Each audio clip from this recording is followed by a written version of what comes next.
This is Lily's story. She has so much that she wants to tell us, but she cannot. So I am her voice and she is my heart.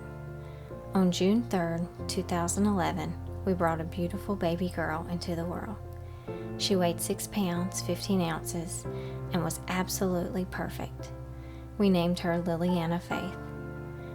We got off to a rough start as she had some swallowing issues that put us in the hospital when she was just 4 weeks old. We learned that she had a common condition called laryngomalacia. It caused her to sound wheezy and sometimes choke easily, but we were assured that this was no big deal and that she would outgrow it with time. The next few months were exciting as we were experiencing parenthood for the first time. During this time, we noticed that she would hold her head tilted to one side. Her doctor brushed off our concerns, but after some persistence, she was diagnosed with torticollis, which meant she was favoring one side. But this could also easily be fixed with physical therapy. It really helped her. She became stronger and even learned to crawl around 10 months, which is a little later than normal, but no real concern. Aside from these hiccups, her first year was filled with typical milestones and she seemed to progress normally. She loved to read and flip through her books and flashcards. She began to talk early and was a very smart little girl. At 15 months, we enrolled her at a local church preschool program. When she started the program, she began constantly getting sick, every 3 weeks for the next 6 months. Around 21 months old, she developed 105 fever that caused her to have a febrile seizure. I took her to see an ENT, and we decided her tonsils and adenoids needed to come out. After a lot of prayer, we scheduled the surgery, and we believed that this was the beginning of a healthier child. Once she recovered from the surgery, we noticed that Lily was no longer getting sick like she was before, but we also realized she was not progressing. In reality, this was the beginning of Lily's regression. When you are in the moment, it is difficult to tell and even harder to admit. Still perhaps in denial somewhat, we decided to give preschool another shot. I found out about the same time that Lily would become a big sister. Over the next few months, we noticed her falling more and more behind. Was I overreacting? I was expecting and emotional.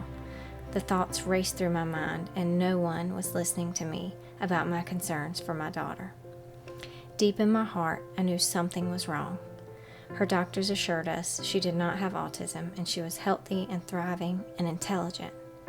But I decided to take matters into my own hands and call the local Child Developmental Services Agency. After several hours of testing and discussion, they determined that she had symptoms of autism. It was very hard for us to receive that diagnosis when we were just 10 weeks away from having our second child.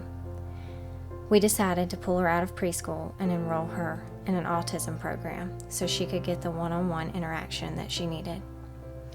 On March 31st, 2014, Brooklyn Grace entered our world. What a blessing. She was healthy and we were all in love. Lily absolutely adored her. We were captured by this moment in time and her love for her sister. Over the next 6 months, we continued therapies, biomedical treatments, and we even began a strict diet in hopes to cleanse and heal her gut. Despite all of our efforts, she continued to regress, which was so confusing and discouraging to us. At times, we would watch her stare off into the distance as if she wasn't even there. With everything continuing to spiral downhill, we didn't believe anymore that this was just autism. So my research began. I stayed up hours at night searching all her symptoms and trying to put all the pieces together as if she was a puzzle and I was the one to fix her. We secured an appointment with a local neurologist. The first EEG showed nothing abnormal, but we weren't convinced. Lily was literally saying fewer and fewer words with each passing day. She went from over 300 words in her vocabulary to 0 by September 2014. It was agonizing to watch her slip further and further away from us. In October, we enrolled her in a new school with other special needs children. By this time, however, she was completely nonverbal. She had also lost most of her motor skills and now had major behavior issues.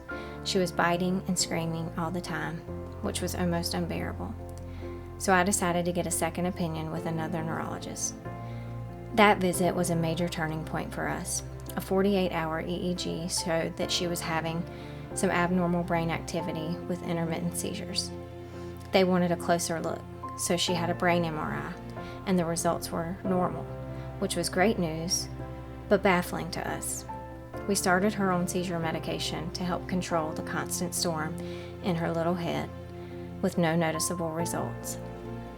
We needed to pinpoint what was happening to our precious little girl, so we decided to do a full genetic panel to rule everything out. At this point, doctors had mentioned a few things, including Rett syndrome, to us, but everyone agreed she didn't appear to have this, and not to worry. When I read about it, I was in shock and prayed she did not have this. In May 2015, the genetic panel results came back. Everything was normal, including Rett syndrome. Thank God we could rule this out. We did not know how to feel. We were happy because nothing was wrong, but we still knew something was in fact wrong. And now, where did we go from here? Our neurologist decided to send us to Duke Hospital for more detailed testing. Duke took her off seizure medicine, did a lumbar puncture, tons of blood draws, several new panels. The specialists at Duke sometimes saw results with high doses of steroids, so they started those, and we would come back in 4 weeks for another round of treatment. It was a rough few weeks. Finally, all test results came in, so I called and asked for them to go over them with us. Thank God I did, because on September 21st, 2015, we received the news that would change our lives forever.